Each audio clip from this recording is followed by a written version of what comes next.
우리는 올해 믿고 순종이라는 주제로 2026년을 시작했습니다. 그리고 한 달 동안 공동 설교를 통해서 7개 형제 교회들과 함께 말씀을 함께 나눴습니다. 오늘은 지금까지 한 달 동안 나누었던 말씀 돌아보면서 믿음으로 순종한다라는 것이 무엇인지 다시 한번 주제하고 우리의 신앙 가운데 분명히 세워나가는 시간을 마련해 보았습니다. 우리는 신앙생활을 하면서 믿음이라는 단어 매우 자주 사용하죠. 우리 믿습니다. 믿음으로 기도합니다. 믿음으로 살겠습니다라는 말도 자주 하고요. 서로 간에 이렇게 얘기를 합니다. 뭐 그런 믿음 없는 말을 해? 왜 그런 믿음 없는 생각을 해? 라고 하면서 믿음에 대해서 굉장히 자주 이야기를 하죠. 그런데 정작 성경에서 말하는 믿음과 우리가 자주 사용하는 그 믿음은 적지 않은 간격이 있을 때가 많습니다. 우리는 믿음을 마음속의 확신, 또 생각의 동의, 혹은 틀리지 않는 정답을 알고 있는 상태 등으로 이야기할 때가 많습니다. 하지만 성경은 믿음을 그렇게 이야기하고 있지 않죠. 히브리서 11장에는 믿음을 이렇게 정의를 합니다. 믿음은 바라는 것의 실상이고 보이지 않는 것들의 증거다. 이 말씀은 믿음이 보이는 결과를 확인한 뒤에 가지는 확신이 아니라 아직 보이지 않을 때에도 하나님의 말씀에 따라 있는 것으로, 이루어진 것으로 믿고 움직이는 태도를 그 믿음이라고 이야기를 합니다. 그래서 오늘 본문 말씀이 있는 히브리서 11장은 믿음을 말로써 설명하기보다는 삶으로 보여준 사람들의 이야기를 통해서 믿음이 이런 것이다 라고 이야기를 하죠. 그리고 그 이야기 속에 공통된 특징이 하나 있습니다. 그것은 무엇이냐? 믿음은 언제나 순종이라는 모습으로 나타났다라는 것입니다. 히브리서 11장에 등장하는 믿음의 사람들을 가만히 살펴보면은 공통점이 있는데 그들의 순종에는 이해한 후에 충분히 깨달은 다음에 확인한 다음에 순종하지 않았다라는 것이죠. 노아 할아버지, 노아도 한번 볼까요? 노아에 대해서 이렇게 얘기합니다. 믿음으로 노아는 아직 보이지 않는 일에 경고를 받아서 순종했다. 무슨 말이냐? 노아는 홍수를 보지 못했어요. 노아의 인생에서 홍수를 보지는 못했지만 그는 하나님의 말씀을 듣고 산꼭대기에 목적지를 향해서 나가는 배를 만든 것이 아니라 그냥 물 위에 둥둥 떠 있는 방주를 만들었던 것이죠. 8절에 보면 아브라함에 대해서 이렇게 얘기합니다. 믿음으로 아브라함은 부르심을 받았을 때 순종하여 장차 받을 기업으로 나아갈새 갈 바를 알지 못하고 나아갔으며, 아브라함은 목적지를 알지 못하고 출발했습니다. 앞날에 대한 설명도 없었고 안전장치도 없었습니다. 그런데 익숙하고 자리 잡혀서 안정적인 삶의 터전을 버리고 떠났습니다. 성경은 분명히 말하고 있는 것이 있어요. 이해했기 때문에 순종한 것이 아니라 믿음으로 순종했다. 그런데 우리는 종종 순종에 대해서 이렇게 이야기를 하죠. 제가 아는 게 별로 없어서 순종하지 못합니다. 제가 마음에 내키지가 않습니다. 제가 확신이 없어서 순종하지 못합니다. 믿음은 다 알게 된 후의 결단이 아니라 하나님을 신뢰하기 때문에 내리는 결단입니다. 그러므로 성경에 기록된 믿음의 사람들은 잘 믿었다라고 인정받은 것이 아니라 믿고 움직였다라는 것을 강조하면서 믿고 움직인 것에, 순종한 것에 인정을 하고 있다는 것이죠. 믿음으로 순종하는 삶, 어떻게 정리할까요? 첫 번째는 방향을 바꾸는 결단이라고 이야기할 수가 있습니다. 히브리서 11장에 나오는 믿음은 머릿속에서만 머무는 믿음이 아닙니다. 믿음은 반드시 삶의 방향을 바꾸는 순종으로 이어졌다는 것이죠. 아브라함은 믿음이 있었기 때문에 고향을 떠났습니다. 아브라함은 믿음이 있었기 때문에 외아들 이삭을 번제로 드리려고 했습니다. 야곱은 믿음이 있었기 때문에 약속의 땅을 향하여, 그 약속에 하나님께서 약속한 복을 향하여 자녀들을 축복을 했고, 모세는 믿음으로 왕자의 신분을 거절했습니다. 라합은 믿음으로 정탐꾼을 숨겨주었고, 선지자들은 믿음으로 그 모진 박해를 견뎠습니다. 믿음은 기존의 안정된 자리를 붙잡게 하는 힘이 아닙니다. 우리가 믿음이 있어, 우리가 믿음으로 나가는 거야 라고 얘기를 할 때, 우리는 이 믿음이 내가 붙들고 있는 꿈, 내가 지금 차지하고 있는 안정된 자리를 지켜주는 것, 아니면 내가 원하는 것을 이루게 해주는 어떠한 능력으로 착각할 때가 있는데, 믿음은 그런 것이 아니라 오히려 내가 생각하고 내가 자리하고 있었던 그 모든 것을 내려놓고 하나님의 약속을 붙들게 하는 힘이라고 정의할 수가 있는 것이죠. 히브리서 11장 9절은 이렇게 얘기합니다. 믿음으로 그는 약속하신 땅에서 타국에 못 묻혀 사는 나그네처럼 거류하였으며 같은 약속을 함께 물려받은 이삭과 야곱과 함께 장막에서 살았습니다. 아브라함입니다. 아브라함의 믿음은 가나안에 들어갔다, 믿고 순종해서 가나안에 들어갔다라고 끝난 것이 아니라 그 가나안 땅에서 어떤 태도로 살았느냐까지 이야기하고 있는 것이죠. 아브라함은 하나님께서 떠나라라고 하는 그 땅에 도착했지만 그 땅을 차지하지 못했습니다. 이방인처럼 살았죠. 그러나 아브라함은 현실을 봤던 것이 아니라 약속을 믿었던 사람이었기 때문에 그 땅에 정착하지 못했고 그 땅을 차지하지 못했지만 여전히 하나님의 말씀 위에 굳게 서 있었습니다. 그러므로 아브라함을 통해서 우리가 믿음은 어떤 것이냐 알 수 있냐면, 환경을 바꾸는 능력이 아니라 삶의 기준을 바꾸는 능력이라고 할 수 있는 것이죠. 그 이유가 여기에 있습니다. 10절에 보니까 이는 그가 하나님의 계획하시고 지으실 터가 있는 성을 바랐음이라 라고 했죠. 아브라함이 약속의 땅에 도착했을 때 바뀌는 것이 없었습니다.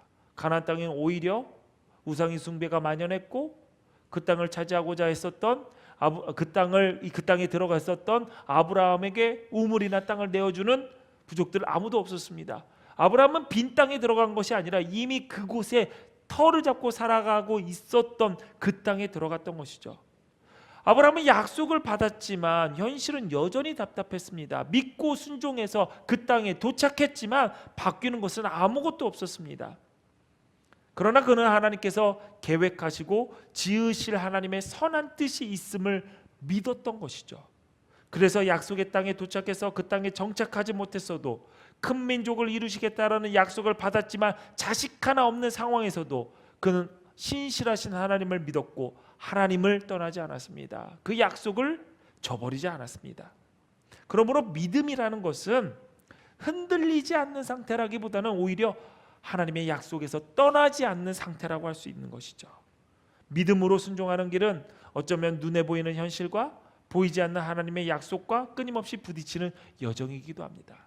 여러분이 신앙생활을 하고 있죠? 여러분이 믿음 생활을 지금 하고 있습니다. 그것은 무엇이냐?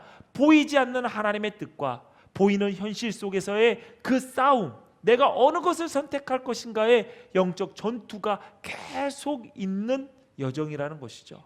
여러분 무엇을 선택하시겠습니까? 모세 시대에 이스라엘은 애굽을 빠져나와서 가나안을 향해 긴 광야 여정을 걷고 있었습니다. 짧은 시간이 아니라 40년의 시간이었죠. 그동안 하나님을 원망하기도 하고 뒤돌아가고 싶어 하기도 했고 수없이 많이 넘어졌습니다. 그런데 하나님의 인도하심으로 요단강 앞에 서게 되죠. 그 강만 넘으면 가나안 땅입니다. 정말 약속의 땅이 그 눈앞에 있는 상황이었죠. 그때 르우벤 지파, 갓 지파, 므낫세 반 지파, 이 두 지파 반이 모세를 찾아옵니다. 그리고 이렇게 얘기를 하죠. 우리는 요단강을 건너지 않겠습니다. 왜냐하면 이미 요단강을 건너기 전 요단 서편에 이미 만족스러울 만한 땅을 얻었던 것입니다. 그래서 요단강을 건너지 않겠다라고 하죠. 모세가 그 이야기를 듣고 화를 냅니다. 분노가 일어나죠. 이 말은 불순종처럼 들릴 수도 있고요. 이성적으로 따져보면 현명한 판단처럼 들릴 수도 있습니다. 왜냐하면 이미 당장 안정적인 땅을 차지했고 가축을 키우기에 최적의 땅이기도 했죠.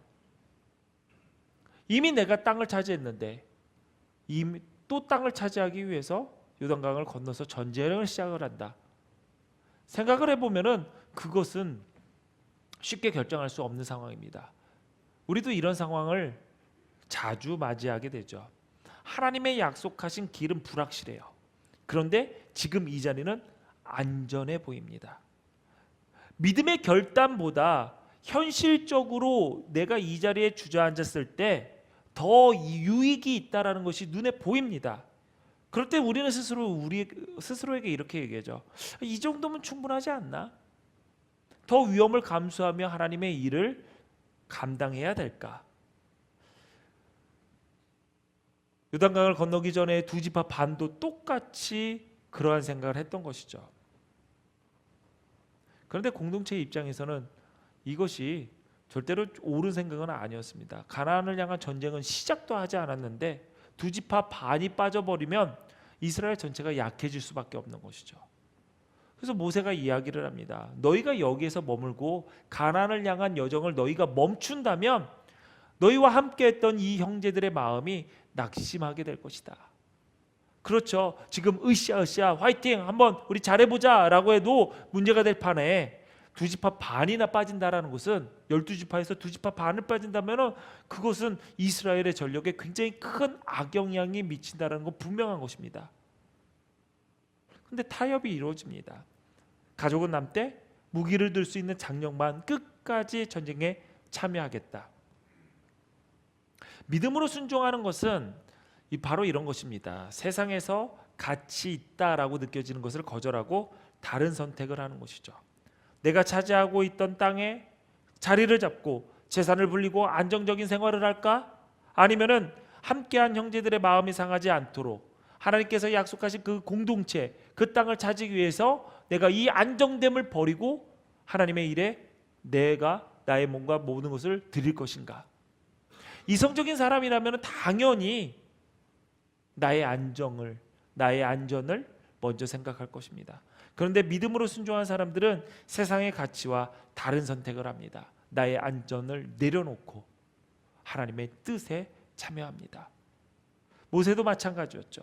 히브리서 11장 24절에 보니까 믿음으로 모세는 장성하여 바로의 공주의 아들이라 칭함받기를 거절했다고 그랬습니다. 자, 모세도 마찬가지입니다. 세상적으로 보면 이미 성공한 인생이었죠. 권력이 있었습니다. 왕족이었죠. 교육을 받았습니다. 미래가 보장되어 있죠. 그런데 모세는 그것을 거절했습니다. 왜 그랬을까요? 히브리서 11장 25절 26절에 보니까 도리어 하나님의 백성과 함께 고난받기를 잠시 죄악의 낙을 누리는 것보다 더 좋아하고 그리스도를 위해 받는 수모를 애굽의 모든 보화보다 더 큰 재물로 여겼으니 이는 상 주심을 바라봅니다. 믿음은 세상에서 가장 유리한 선택을 찾게 하는 능력이 아니라 하나님 앞에서 옳은 선택을 하게 만드는 힘입니다. 중요한 것은 이러한 선택, 이러한 결단이 늘 즉각적으로 평가되지 않는다라는 것이죠. 여러분 신앙생활을 하면서 여러분이 결단하고 선택하는 것들 바로바로 오케이 잘했어요, 참 잘했어요 하고 도장 찍어주고 제가 선택을 잘못했을 때 너 이거 잘못했어 하고 바로 교정해 준다면 얼마나 좋겠습니까? 그런데 신앙의 선택은 항상 시간이 흐른 후에 드러나게 되어 있습니다. 우리도 순종 마찬가지예요. 순종하면 바로 하나님께서 인정해 주시면 좋을 것 같은데 순종하면 약속했던 그 보상이 바로 주어지면 좋을 것 같은데 그러지 못할 때가 너무나도 많다라는 거죠. 이 두 지파 반의 순종도 마찬가지였습니다. 지도자가 모세에서 여호수아로 바뀌었고요. 7년이 넘는 전쟁을 계속하게 되었습니다. 수많은 전쟁을 치르고 마침내 땅 분배까지 마치게 되죠. 이제 요단 동편을 선택했던 세 지파, 두 지파 반은 돌아가기 전에 여호수아에게 우리 이제 모두 다 끝났으니까 우리가 요단 강 건너 우리의 자리로 우리의 기업으로 가겠습니다 라고 얘기를 합니다. 그때 여호수아가 이렇게 평가를 하죠. 여호수아 22장 3절에 보니까 너희가 오늘까지 날이 오래도록 너희 형제를 떠나지 아니하고 너희 하나님 여호와의 명령을 지켜 그 책임을 지켰도다. 여러분 순종의 평가는 끝에서 나는 겁니다. 이 두 지파 반이 우리가 가겠습니다 라고 했을 때 순종을 인정받지 못했어요. 요단강을 건넜을 때도 아니고 전쟁을 하는 중간도 아니었습니다. 모든 것을 마치고 나서 우리가 돌아가겠습니다 라고 했을 때 여호수아가 너희가 여호와의 명령을 지켜 그 책임을 지켰도다라고 인정을 받는 것이죠. 여러분, 이 말씀이 왜 중요할까요? 신앙생활은 시작보다 끝이 더 중요하기 때문입니다. 처음에 뜨거웠던 사람보다 끝까지 자리를 지킨 사람이 믿음의 사람입니다. 여러분, 열정적으로 신앙생활 하십시오. 그러나 그 열정이 식지 않기를 위해서 기도하고 노력하고 스스로를 다그쳐야 될 것입니다. 왜? 끝까지 가지 않으면 모든 것이 다 헛것이기 때문이죠. 순종도 마찬가지입니다.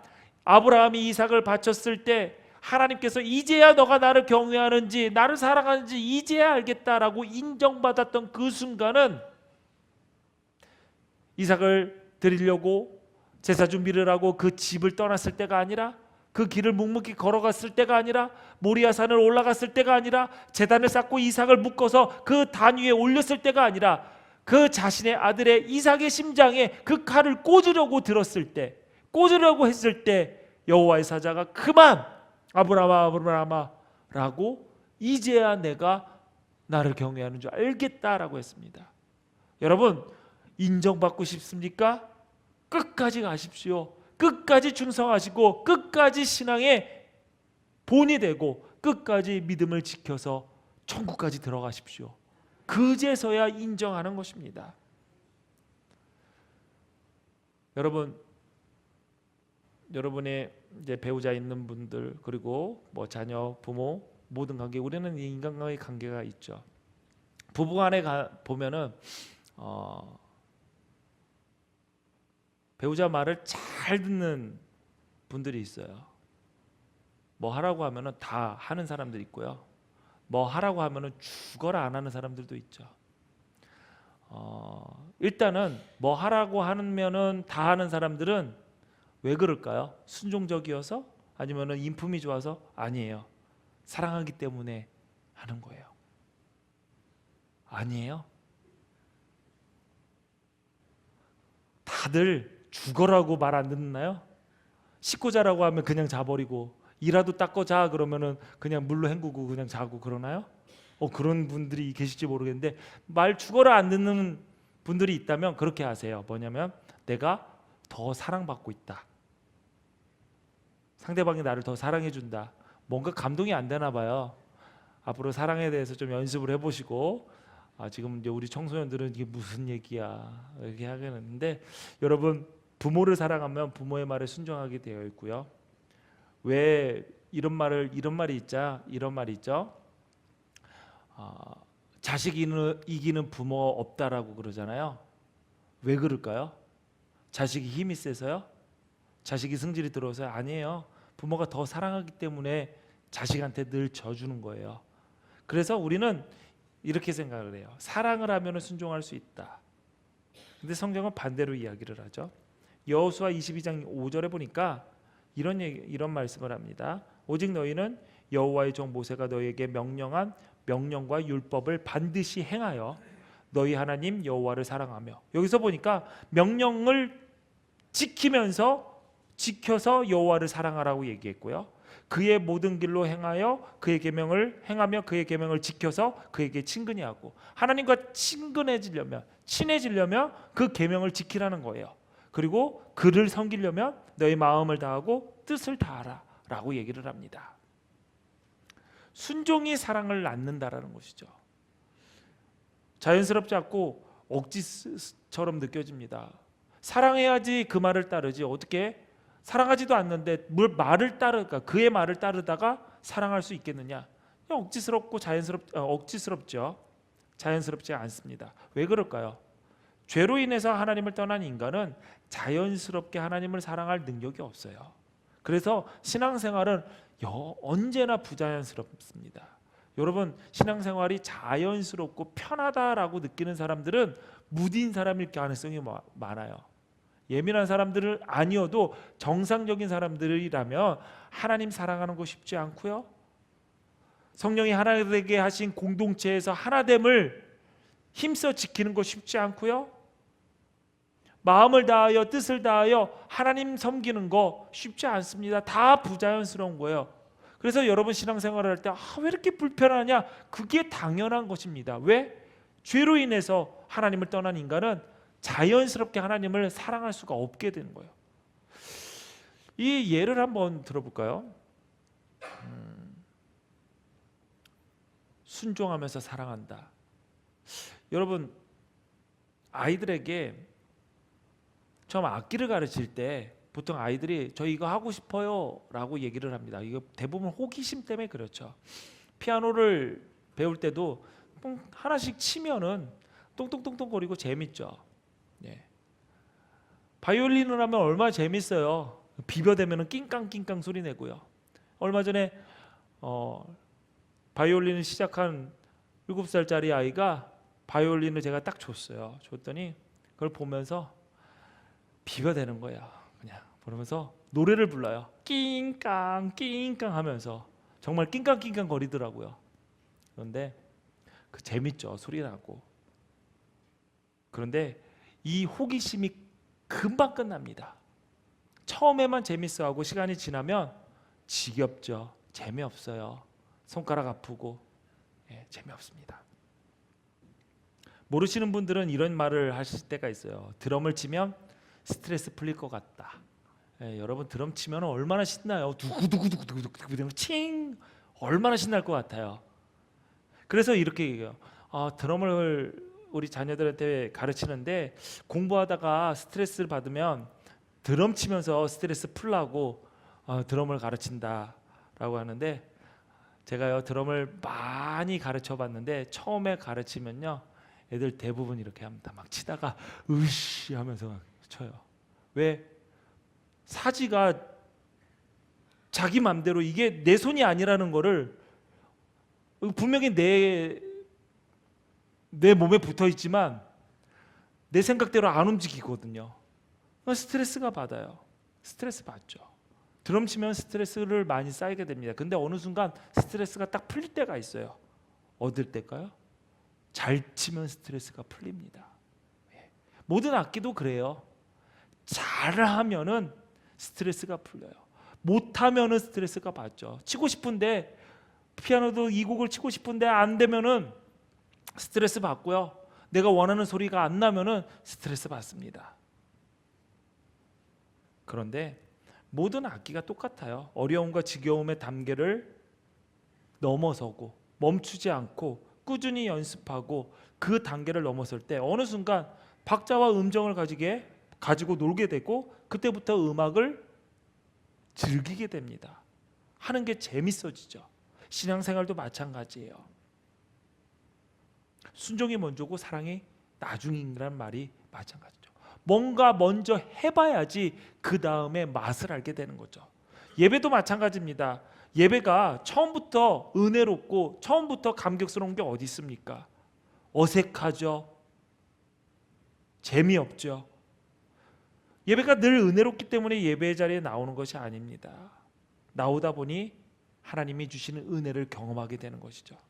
말씀도 마찬가지입니다. 처음 읽을 때 무슨 말인지도 모르겠고 어렵고 지겹고 재미 하나도 없습니다. 그러나 꾸준히 말씀을 가까이 하며 어느 순간 말씀을 통해서 하나님의 뜻을 깨닫게 됩니다. 말씀의 지혜를 얻게 되고 말씀을 통해서 하나님의 나라가 보이기 시작합니다.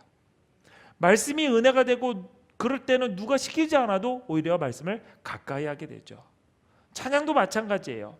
입을 열어 소리 높여 찬양할 때 은혜가 되고 기쁨이 됩니다. 오늘 앞에서도 이제 찬양대들 찬양단 찬양 인도를 하고 하는데 이렇게 보면은 찬양을 안 하시는 분들이 계세요. 몇십 분 찬양을 앞에서 인도를 해도 우리 같이 찬양하면서 봉헌하자고 해도 끝까지 입을 닫고 계신 분들이 계세요. 하나님이 우리의 찬양을 기뻐 받으신다는 것을 우리가 알거든요. 그런데 입을 열어서 찬양하지 않아요. 저는 그렇게 생각을 합니다. 예배 오기 전에 이 안타깝구나. 입냄새 들킬까 봐 두려운 사람처럼 입을 꼭 다물고 있어요. 오늘도 많아요. 제가 여기서 이름을 부르면 10명도 넘게 얘기할 수 있어요. 찬양할 때 입 한 번도 안 벌린 사람들 제가 이렇게 싹 봤거든요. 449장 5절까지 있는데 끝까지 5절까지 한 번도 입을 안 여는 사람 누구누구 다 있어요. 그런데 제가 여기서 이름을 부르면 또 이 안 닦고 온 거 제가 공개하는 거라서 공개는 하지 않습니다. 그런 분들이 있어요. 내가 노래를 못해서 그렇다. 뭐 그럴 수도 있죠. 그런데 믿음의 사람들 완벽해서 처음부터 완벽하게 순종했을까요? 그렇지 않습니다. 그냥 순종하는 방향을 선택했을 뿐이죠. 그 선택이 오늘 우리에게 믿음의 증거가 되었습니다. 믿음장인 히브리서 11장이 끝나고 12장이 되면 이렇게 얘기합니다. 그 믿음의 사람들이 우리를 둘러싼 허다한 증인들이 되었다. 사랑하는 성도 여러분, 우리는 무엇을 보고 움직여야 될까요? 보이는 현실일까요? 아니면 아직 보이지 않지만 반드시 이룰 하나님의 약속일까요? 기억하십시오. 믿음은 생각이 아닙니다. 결단입니다. 고백이 아닙니다. 걸음입니다. 믿음은 감정이 아니라 순종입니다. 오늘도 우리를 부르시는 하나님 앞에서 믿고 순종할 때 히브리서 11장에 나와 있던 그 믿음의 사람들 가운데 우리도 포함되게 될 것입니다. 여러분의 이름이 믿음으로 순종함으로써 보이지 않아도 순종하며 믿음의 길을 걸어갔던 그 사람들처럼 우리의 인생이 믿음으로 순종하여 하나님의 일을 이루는 일에 쓰임받는 복된 삶이 되시기를 주님의 이름으로 축원합니다. 기도하시겠습니다. 전능하신 하나님, 보이지 않아도 말씀을 신뢰하며 걸어갔던 믿음의 사람들처럼 우리도 이해보다 순종을 택하게 하시고 상황보다 약속을 붙들게 하여 주옵소서. 오늘 들은 말씀이 우리의 삶 속에서 순종의 걸음으로 이어지게 하시고 이 한 주간의 선택과 결정 속에서 하나님을 신뢰하는 믿음을 볼 수 있도록 하나님 우리와 함께하여 주옵소서. 예수님 이름으로 기도하옵나이다. 아멘.